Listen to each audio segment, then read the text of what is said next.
चार दीपक की कहानी जो बहुत ही मजेदार है, बहुत ही सुंदर है, बहुत ही खूबसूरत है।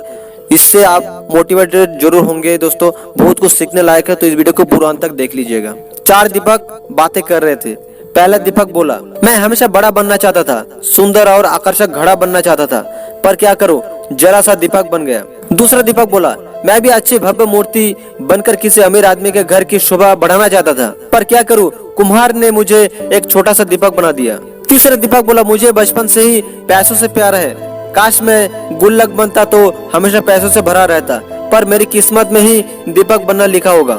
चौथा दीपक खामोश रहकर उनकी बातें सुन रहा था। अपने अपने प्रतिक्रिया देने के बाद तीनों दीपकों ने चौथे दीपक से भी अपनी जिंदगी के बारे में कुछ कहने को कहा। चौथे दीपक ने कहा, भाइयों, कुम्हार जब मुझे बना रहा था तो मैं बहुत खुश हो रहा था, क्योंकि वह मुझे बनाते वक्त प्रसन्न था। उसने जब मुझे बनाया तो मैं अपने जीवन के प्रति कृतज्ञ हो गया कि मैं बिखरी हुई मिट्टी से एक सुंदर दीपक बन गया जो अंधेरे को दूर करने का साहस रखता है।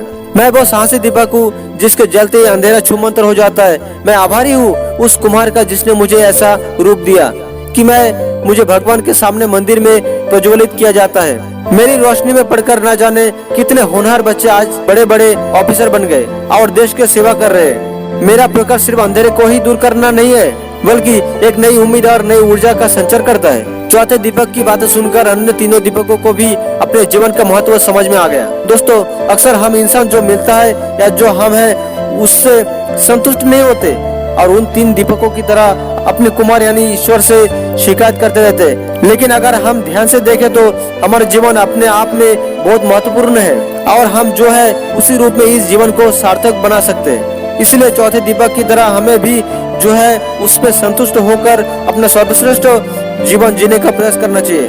थैंक यू दोस्तों, वंदे मातरम।